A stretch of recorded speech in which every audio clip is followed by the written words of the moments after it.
Hey guys, welcome to TST Garage. I'm Bart. Today I'll be showing you how to install the running mate on a late model Kawasaki that uses this type of signal.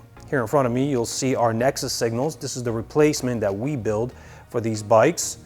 Kawasaki's come with this lackluster incandescent light bulb type setup that looks just a little archaic. We make a really nice signal set that's called the Nexus. It uses LEDs as the light source, and it's vastly refined in its aerodynamic shape and aesthetic shape. If you can answer yes to both of these next questions, then this video will be for you. Does my Kawasaki come with this type of signal, or possibly outfitted with the TST Nexus?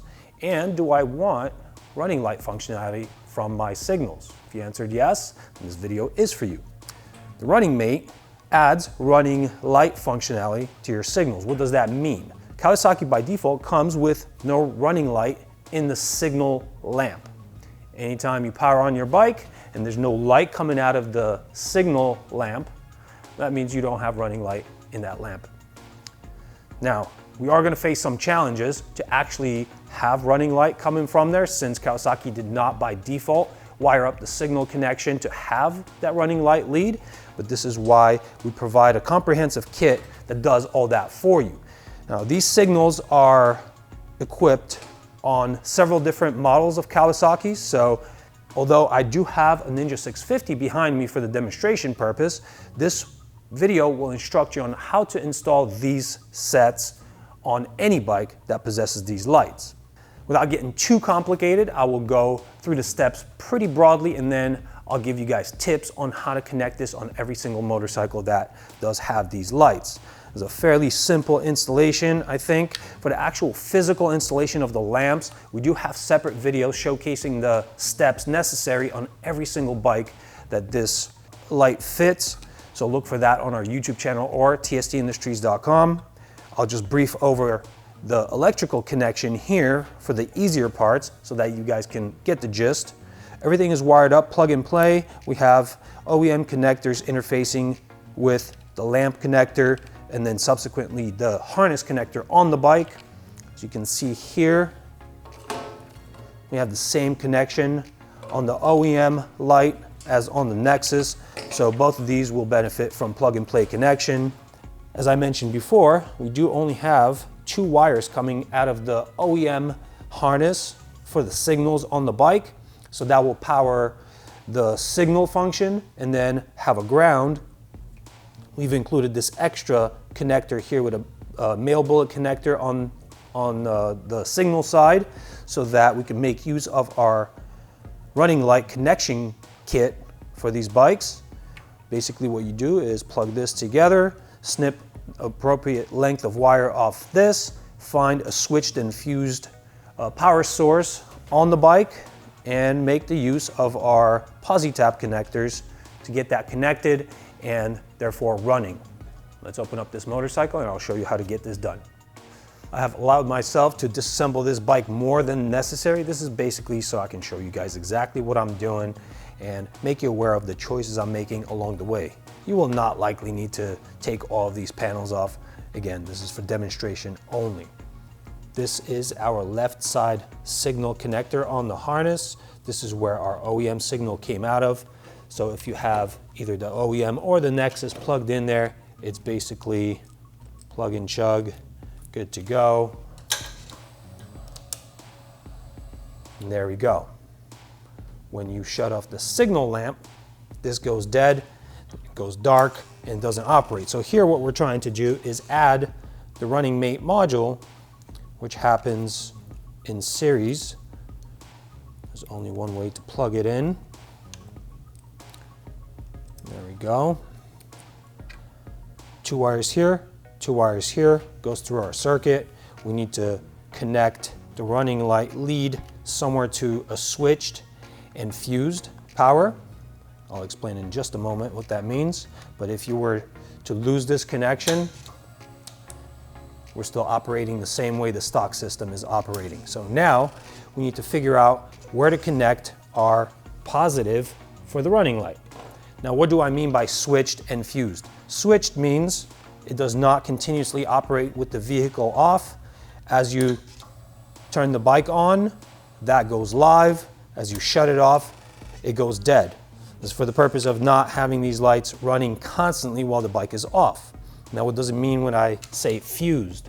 Obviously, if there's a problem in your end equipment here, you want the fuse to blow. If there's a short in any of these connections, or, you know, unfortunately you went down and ground through some wires and there's a short circuit, you don't want that to continuously conduct current. You want the fuse to blow. So that's what I mean by fused. It has to be downstream of a fuse. Can you get away without it? Yes. Is it smart? No. So my recommendations will be based on this connection made downstream of a fuse on a switched connection. Our means of connection will be a positap along with our running light lead. The way we manufacture these is one continuous wire terminated at each end with a female bullet connector. One is meant for one side signal. The other end plugs into the other side signal. You chop this in the appropriate half or part that works for you. This vastly depends on the motorcycle being worked on. All right, so I have this connected and I have my insulators pushed together. This will likely not come apart. I do like to throw a little bit of tape on this. We will do this a little bit later. Now, if we were to power this bike up and I find a positive 12 that's switched and fused, I touch this to it, that will likely be where I want to connect. What is our strategy for finding this connection? On this bike, in many late model Kawasaki's, they have provided us with an accessory power connector. On this particular bike, the person who owns it did not opt for a factory accessory that goes in here. There's still a blank out plate here. And typically you get either a USB port or something that goes in there and enables you to power other equipment on the bike.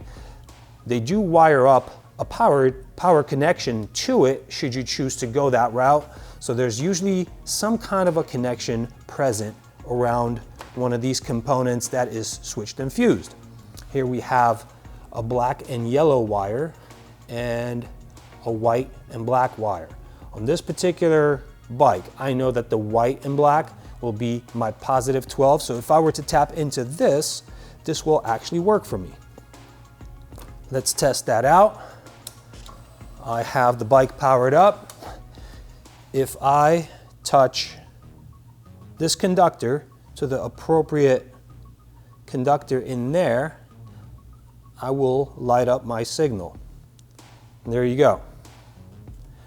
This is the running light mode. As you can see, it's attenuated, which means it's less bright than the full brightness of the signal operation. If we go to signal, it flashes much brighter. Shut that off, the running light comes back on. It's a little bit more muted.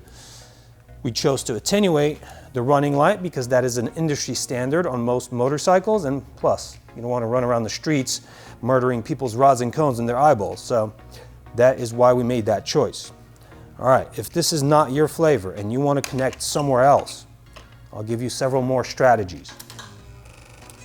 If your bike does not have one of these present close to where you're installing, close enough to run this wire to, you could always go and find your set of fuse boxes. If you slip that off and look at the bottom, you'll see the thicker wires going into the battery side of the vehicle, and then the distribution of this power through the fuses will be via the smaller diameter wires, smaller gauge wires, and then you could just read on top here. We have head, ignition, brake and horn, fan.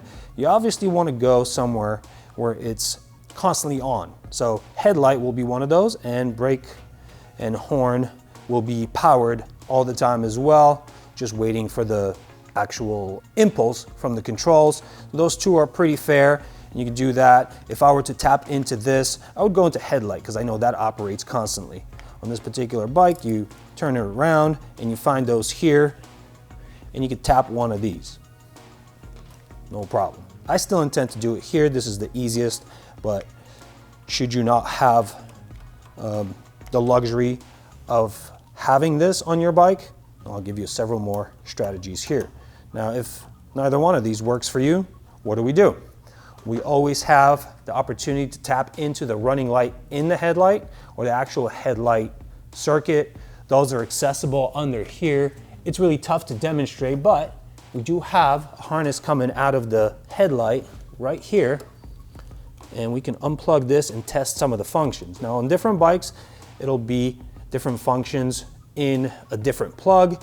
So since this is a general video guiding you through the installation and your choices, I don't want to make it specific to this vehicle, but we can actually tap one of these and touch our wire to it, and then we can make a choice based on that. If you tap one of these wires, it doesn't really actually leave a permanent modification in it. It does pierce the shielding of the wire, but it's such a tiny little hole that you can go over it with electrical tape and be good to go. Now, I'd like to actually demonstrate the connection to here. Since we have a certain amount of wire here, we need to make a decision how much to trim off. I know that since I'm close to this connection here on this left side, I'm only going to want to go up the harness here and then across to here, and this is how much I'll need. And the rest I'll preserve for the other side of the bike. I'm going to get my cutter stripper ready, and again, just so I don't trim the wrong amount and then have a problem, I want to make sure this is roughly where the signal sits on the bike when it's assembled. This wire sits right about here, and we need about this much length. Slice that, and we're going to strip off just a little bit here. I like to leave a 1/4 inch, 5 to 6 millimeters. Twist it up, and let's go ahead and tap the appropriate wire. Now, if you don't have a means of knowing which wire is what, like I showed you in the beginning, you can just touch this lead to the bike, to one of these connectors while it's powered up, and the one that actually makes it work is where you want to tap it. So this connector works by unscrewing the taller side from the bottom cap, exposing the slit that then slips over your wire that you're connecting into. Once you slip that over, that provides the threaded base for this component to thread onto. Now, if you notice here, we have a little piercing element. It's a tiny, tiny little piercing element that will penetrate through the shielding of that wire. And once you squish that down, the connection is made, and then you could take this smaller diameter cap off. Just be careful not to drop it. They like to jump around and fall away.